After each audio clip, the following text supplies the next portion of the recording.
రక్షింపనేరక యుండునట్లు యెహోవా హస్తము కుర్చకాలేదు, విననేరక యుండునట్లు ఆయన చెవులు మందము కాలేదు. యెషయా గ్రంథం 59వ అధ్యాయము 1వ వచనం.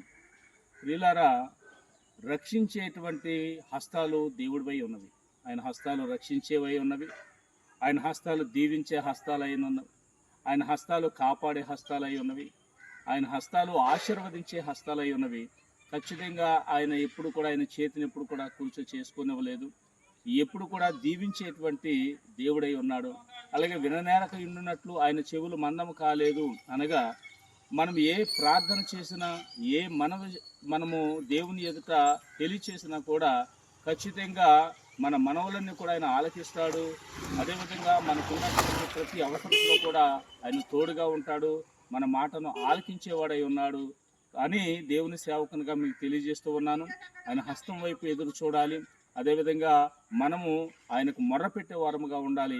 తగిన జవాబు పొందుకునే వారముగా ఉంటామని దేవుని సేవకునిగా తెలియజేస్తూ ఉన్నాను. God bless you. దేవుడు మిమ్మల్ని దీవించును గాక.